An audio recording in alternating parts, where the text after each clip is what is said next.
I discreetly departed after uncovering my wife's infidelity after 3.5 years of marriage. A year later, my ghosted ex-wife located me after learning of my wife's adultery. I relocated to the mountains. I'm uncertain why I'm sharing this, but perhaps it will provide some solace to someone else now that the ordeal is behind me and I've moved on. After 3.5 years of marriage, I discovered my wife's affair in February 2018. I held a contract position which sometimes necessitated extensive travel, but also allowed me to work remotely when I wasn't on the road. I was a director at a technical sales firm, and my wife held a very high-paying job. Though our relationship had become somewhat tense due to her increasingly long work hours and my travel schedule, we still had what I considered a relatively good marriage. 5 years prior, I encountered my now ex-wife at a barbecue hosted by a shared acquaintance. We connected instantly. To be frank, I felt that being with such a beautiful and intelligent woman was a significant advantage. My somewhat unpolished demeanor, for some reason, was appealing to her. Within a few weeks, we were completely enamored with each other. When we visited each other's apartments, clothes were quickly discarded. After 18 months of dating, we married and moved into a spacious apartment while we saved for a house. Things started to shift after the first 3 years of matrimony. Although I still cared for her, I noticed she would bicker over trivial issues. When I brought up her extended work hours and increasingly frequent work functions, she'd become irritated. As she climbed the corporate ladder, she asserted that it was a necessary part of paying her dues, or so she justified it. She told me that since I was gone for weeks at a time, I had no grounds to question her. In truth, I was only taking trips for 3 or 4 days every 5 weeks or so. So, I reassured her that I could certainly reduce my travel time. These cyclical arguments never truly resolved. In retrospect, I was oblivious to my wife's infidelity. Apart from our dwindling intimacy and her consistently late nights at work, I wouldn't have suspected a thing. I just presumed she was fatigued from her job. However, the constant rejection when I attempted to initiate intimacy had bruised my ego. Though she had a work phone and could have been using that, I never observed the secretive texting I'd read about in other stories. She used our spare bedroom as a home office and spent a considerable amount of time in there. Around September 2017, Kathy started coming home from work and then leaving for a work engagement instead of staying in. This escalated from 1 night a week to more than 3 nights each week. While I'm not typically a jealous person, she would undoubtedly be seen by others, and I knew she would have to deflect some of the men at her workplace, even though she worked with more male CEOs than female. She projected an image of being completely dedicated to her work. The first inkling of her affair occurred a month before D-Day. She had briefly stopped at the grocery store before coming home. I offered to help unload the groceries. As I was retrieving some items from the back seat of her car, something pink shimmered from beneath the front passenger seat. It was my wife's bra. I recognized it as hers because she favored a particular brand from a certain store. Looking back, I see the bra was a red flag. She always takes her bra off first from beneath her clothing when she is feeling particularly amorous. I'm not sure why, but a wave of nausea washed over me at that moment. I was utterly perplexed as to why her bra was under the seat. I didn't verbalize anything further. My heart must have been racing so intensely I almost fainted, because when I carried the groceries into the kitchen, Kathy asked if I was all right, commenting that I looked like I'd seen a ghost. I just brushed off her remark. It took all my effort to mask my emotions, but I tried my best not to appear distressed or betrayed. I resolved to attempt to determine if she was indeed seeing someone else. That night and the following day, I began replaying all the signs I might have missed. Other than the bra, I had no concrete proof. She works in an office building downtown, and we reside in a fairly large city. I decided to temporarily shelve the affair theory and focus on giving her more attention. One Friday after work, I purchased a bouquet of flowers and a nice bottle of wine. I prepared a wonderful meal and set the dining room table with fine china, silverware, and candles. When she arrived home, bustling in after work as usual, I presented her with the dinner and all the preparations I had made. She apologized and said she was sorry, but she had to go meet up with some co-workers at a local hangout. She mentioned she needed to shower first, but could have a quick bite with me before she left. I think I went completely silent as my insides turned to ice. I won't elaborate on the type of rage I was experiencing at that moment, but I had reached my limit. While she was showering, I grabbed my work cell phone and slipped it into her back seat. I had been contemplating this as a means of tracking her using my own phone. After that, I walked into the kitchen and dumped the food and flowers into the trash. After showering, she dressed and looked as stunning as ever. "All right, let's eat," she said. "Never mind," I replied. "Go out with your friends." "Are you mad?" she asked, giving me a strange look. "I'm hurt that you never want to do anything with me," I responded. She became agitated and sarcastically commented on my short temper, telling me to stop acting childish. "Foolish me," I muttered, standing there, letting it all sink in. For once, I felt we should spend the evening together. She just gave me a sly smile and stormed out. I grabbed my second phone and started tracking my work phone once she left. She stopped at the bar she frequently visits with her co-workers, about 20 minutes away. I decided to locate her car. Sure enough, it was in the bar's parking lot. I waited in my car across the street to see if I could spot her. I felt like a stalker, but I told myself I had to quell my anxiety about her whereabouts. About an hour later, I observed her exiting the bar with a man. He resembled an executive from her company. He took her hand, pulled her close, and kissed her. My body went completely numb, and my stomach clenched. They walked to a different car and got in together. When their car pulled away, I tried to follow. As expected, they drove to a hotel about 10 minutes away. Parking down the street from the hotel, I watched them get out, holding hands, and walk inside. I had seen enough. I felt like a fool. I started pounding the steering wheel with my fist. That was it. Something went completely blank inside me. I'm not sure if I had an out-of-body experience or blacked out, but as I came to, I felt a desperate need for a drink. At that moment, my life veered onto a path I could never have envisioned. I just started driving, replaying everything I had witnessed. I was crying out of rage. As much as I hate to admit it, I found a cozy little tavern on the edge of town, about 30 miles away, and pulled in. I ordered a drink and sat at the bar. The bartender, a woman, said I looked like someone had knocked the wind out of my sails. I guess I looked awful. "You could say that," I replied, half smiling. A man sat down next to me and started a conversation. Even though I didn't feel like talking, there was something about this guy that put me at ease. We chatted, and eventually my wife's infidelity came up. I told him all I wanted to do was get away from her and forget about her. "You're not alone, buddy," he replied, giving me a pat on the back after a quick glance. I went through that a few years back. I think there's a reason these things happen. Your life can now go in a positive or negative direction. I guarantee you, at this point, it's completely up to you. His words, for some reason, snapped me out of my despair. Even though I was experiencing pain, I've always been able to think rationally, and he was absolutely right. We introduced ourselves. His name was Ray. I really liked his down-to-earth vibe, even though he seemed more of a country guy. "Are you going to move out?" he asked. I guess I hadn't really thought that far ahead. I had a fight-or-flight response going on, and I knew I didn't want to be around this woman anymore. "I have an idea, and I really sympathize with your situation," Ray added. "I have a mobile home on my property if you ever feel the need to get away. It might need some work, and it's nothing fancy. Why don't you come check it out and see if you could see yourself staying in something like that for a bit? I'll give you a great deal on it. At the very least, you could even just park it on a nice piece of land I own. I'd appreciate it if you could keep an eye on it for me. It might be good to escape your situation. Just a thought." I took a moment to process his suggestion. Hell, honey, if I could have escaped my crazy ex-husband years ago, I would have jumped at the chance to live in his trailer, or anything. "Just to get my head straight," added the bartender, who had been listening to our conversation.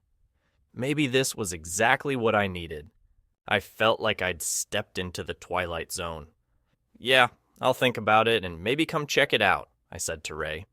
After a while, we parted ways and agreed to meet at his place in a couple of days. I started to feel like I had some perspective and a possible escape from what I felt was a terrible heartbreak mixed with a nightmare. I knew one thing for sure. I never, ever wanted to spend another moment with my wife again. I find cheating so repulsive, and it was always the one thing I swore I would never tolerate. When I got home that evening, I sat on the couch. Kathy emerged and asked where I'd been. "Where have you been?" I asked, turning to face her. "You know, I went out for drinks," she said. "Are you having an affair?" I asked directly. She looked startled but quickly composed herself and replied, "No. Why would you ask me that?" I told her I'd heard she might be seeing someone at work. "Who told you that?" she asked. "Someone I know," I said, but kept the name a secret. "You're being ridiculous," she said, accusing me of being drunk and crazy and asking where I'd been. "We went to a bar for drinks with our friends," I replied. Although she clearly wanted to ask more, she went back to our bedroom and went to bed. Now that I had confirmation that she had been deceiving me for months, I decided to sleep on the sofa. I couldn't sleep at all because I kept replaying the image of her in bed with that man. I felt sorry for myself, disgusted and wounded. But then I thought about Ray's trailer. The idea of it brought a sense of relief, almost like an epiphany. Something must have been wrong with me because the fight-or-flight response automatically kicked in amidst the pain, and I strongly preferred flight. We didn't speak much the next morning and went through the rest of the weekend as if nothing had happened. A few days later, I arranged to meet with Ray. When I arrived, I discovered Ray had a beautiful ranch, and the trailer was actually quite nice. About 26 feet long and fully furnished, it reminded me of a fun spring break trip I'd taken with friends in college. I offered Ray the money for the trailer, and he accepted. To be honest, I practically stole it from him. He gave me directions to his ranch property, and I drove over to take a look. The area was stunning, with plenty of trees and scrub brush, and hiking and biking trails nearby. Ray had a small cabin on a hilltop overlooking the property, with electricity and water hookups available for the trailer. It was also close to the foothills of some mountains. Ray promised to get the trailer set up and move to the site for me. Over the next few weeks, I attempted to get Kathy to confess, but all I received was gaslighting. I even explicitly warned her that if I found out she was cheating, there would be no going back. This only caused her to retreat further into her affair fog, lashing out at me with denials. I almost laughed at how poorly she denied it. I berated myself for not taking pictures of the two of them. I had no concrete proof of her infidelity. After going through this emotional turmoil, I decided I wanted out of the marriage. Rather than confronting Kathy with my feelings, I simply started making plans. While she was at work, I quietly began moving my belongings out of the apartment and into the trailer. At least I felt like I was taking action. I noticed a change in Kathy during this time. Although she had been acting more considerate towards me, I felt it was too little, too late. I needed a break too. One evening, as she was heading out for yet another after-work company outing, I got ready to go out as well. Glancing at me, she asked where I was going. "Meeting up with some friends," I said. "You wouldn't enjoy it. It's all shop talk and you don't know them," I added, cutting her off as she started to ask more questions. She used to tell me the exact same thing whenever I asked if I could join her for work functions. "All right, have a good time," she said, with a slightly offended expression. "I definitely will," I replied. While working on the trailer and hanging out with Ray at the bar, I started making new acquaintances. Spending time with Ray's wonderful family and friends made me feel better. I also decided to cut back on my drinking, as I didn't want to develop any bad habits. I knew better than to drown myself in self-pity, though it would have been so easy. Kathy then informed me that she would be traveling for work the following week. She said the executive team and a few department heads were going. When she told me who was going, I said, "I hope you have a good time with your boyfriend," looking directly at her. I immediately regretted saying that, as it ignited a heated argument. But, as Ray had told me, it didn't really matter. I now regret not finding out more about her affair partner, AP. "It doesn't matter who the other guy is," Ray had said. The fact that she chose to step outside of your marriage is all that matters. She broke the marriage, whether she admits it or not, brother. Facts are facts. Ray should write a book for the betrayed. Damn it. Kathy's work trip presented the perfect opportunity to move out completely. While she was away, I packed up everything of value that belonged to me. Clothes, laptops, equipment. I didn't take any jointly owned items or furniture. Before leaving, I left a note. It started as a long explanation, but I decided to keep it short. I hope it was worth it, I wrote on a piece of paper. I placed my wedding ring on top of the note on the kitchen table. As I walked out, I felt an enormous weight lift. I was free. The hurt would take time to heal, and there would be baggage to deal with, but I had made a start. I needed time to myself and to put her behind me quickly and quietly. I wasn't proud that I hadn't confronted her or forced a confession. I hadn't yelled or screamed. I didn't think she deserved it. She had disregarded everything we had, our future plans, our dreams of a house and family, and now it was all gone. There was no going back. I owed her absolutely nothing. She could deal with the repercussions. I hadn't made any plans or contacted a lawyer. I simply wanted a fresh start and some clarity. When I arrived at my trailer and stepped inside, the mountain air was exactly what I needed. I went for a run the next week, and it felt amazing to be alive. While Kathy was away, she sent texts like, "We just landed," "We're having a team dinner," and so on. Then came the texts and emails. "Where are you? Why haven't you gotten back to me?" I didn't respond. When she returned, my phone exploded with calls and texts.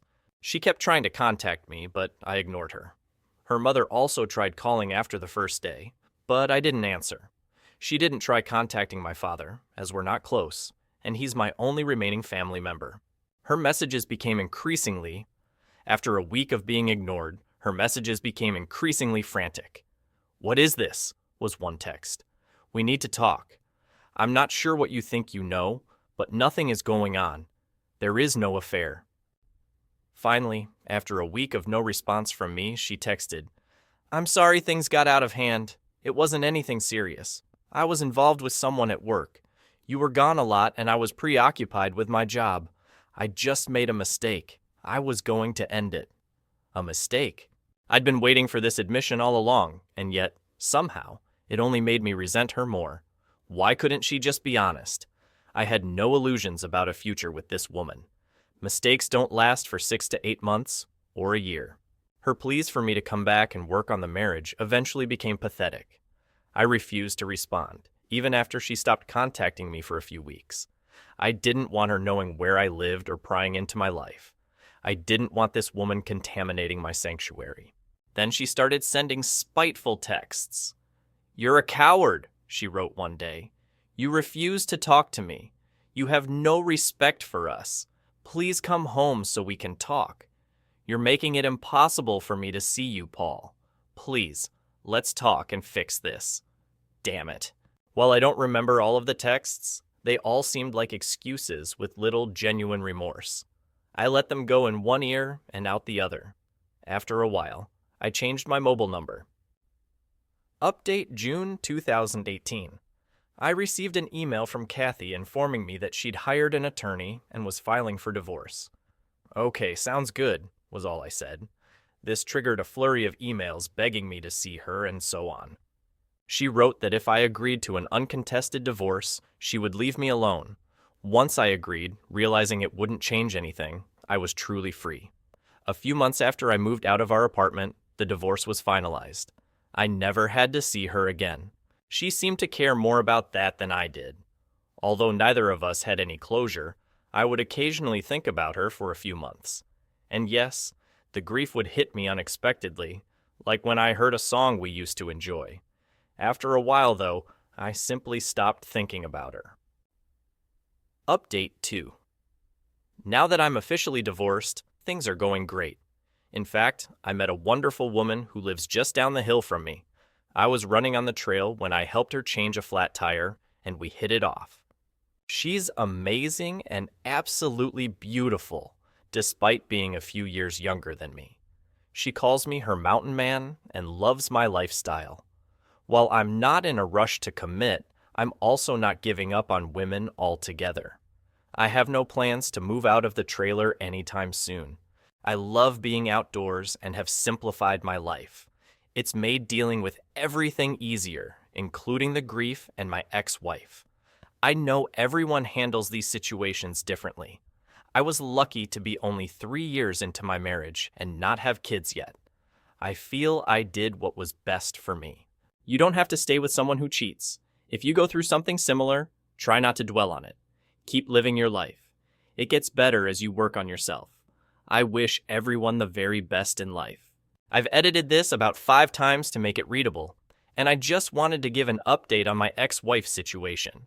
As I mentioned in my original post, I was concerned my ex-wife was trying to find me. I left our previous home, which was about 2 hours away. Last weekend, I ran into her at a coffee shop I frequent in the town near my home. It didn't feel like a coincidence. Thankfully, I managed to slip away before she saw me. Third update, this past weekend, I went into town for groceries and stopped at my usual coffee shop.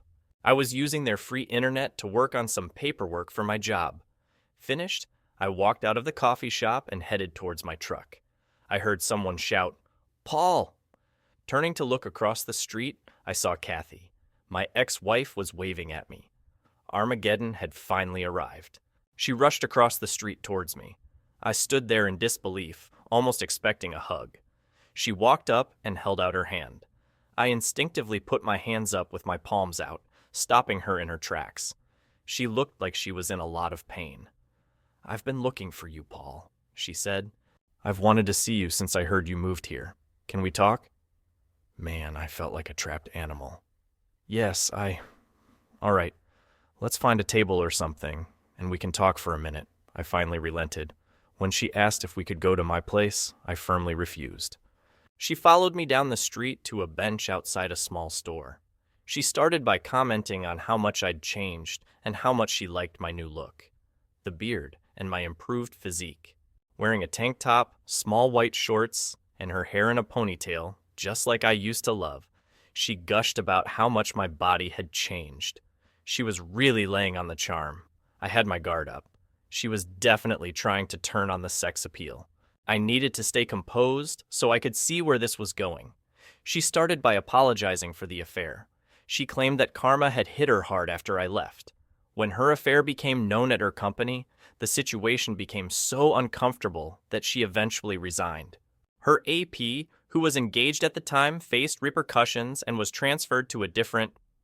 She explained that after blaming her for everything, her AP confessed the truth to his fiancée, leading to their breakup. At this point, she lowered her head and started to cry.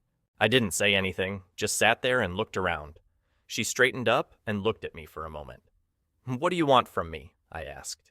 She assured me that the affair hadn't been intentional. She explained that company politics and positioning had drawn her in, and her AP had used his charm and influence to manipulate her. She admitted that she felt she was using him as much as he was using her. After I confronted her about cheating, she said she had planned to confess.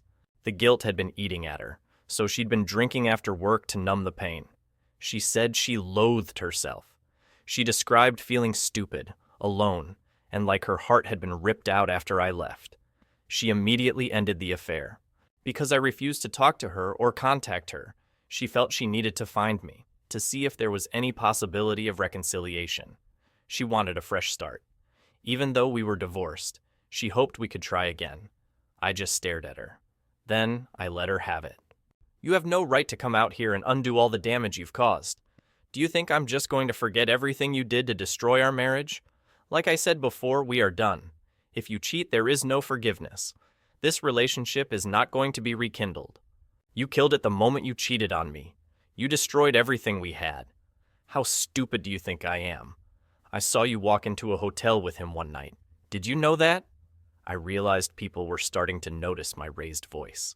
She grabbed my arm and started crying. After letting her sob on my shoulder for a while, I pushed her away. "I deserve all of this," she said, looking up at me. "I know I do. If nothing else, would you at least let me take you to dinner?" I'd rather not go, I said. I do want to talk more. I want to make sure we're clear about everything. You need to spend more time with me than you have in the past, Paul. Please. I love you so much, even though I know you probably don't want to hear it. I didn't realize how much I loved you until after you left. You broke me as much as I broke you. I can't forgive myself, and won't until the day I die. She started sobbing uncontrollably and hyperventilating. I pulled her close and hugged her. It seemed like the only way to comfort her.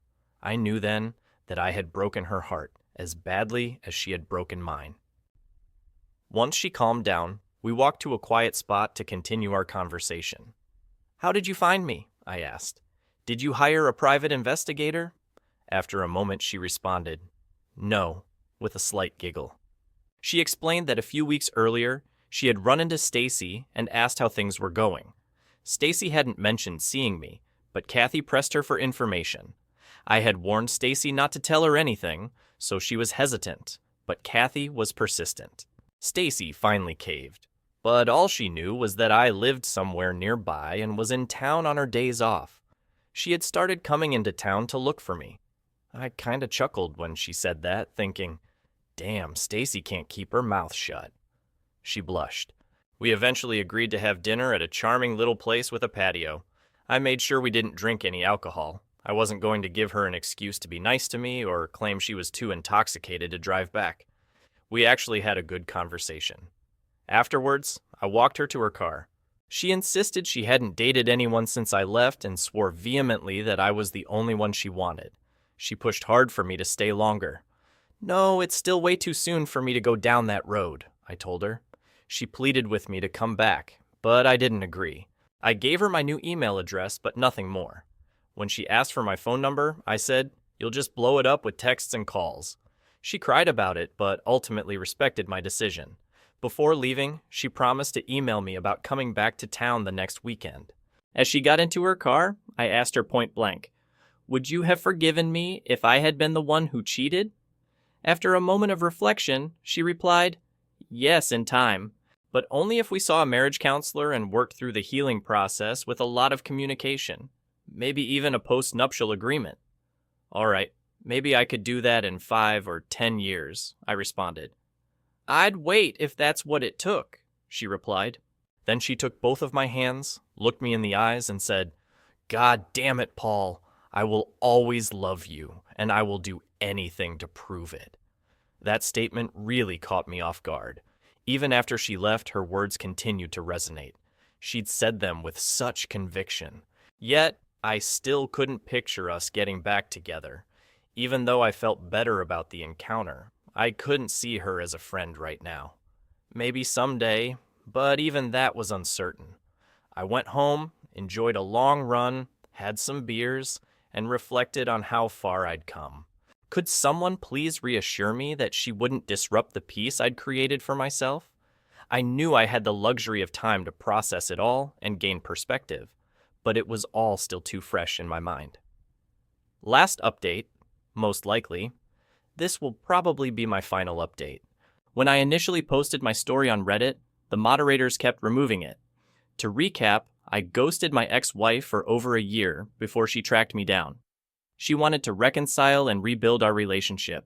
If you thought I'd be the typical beta, blue-pilled fool and forgive her, you'll be sorely disappointed.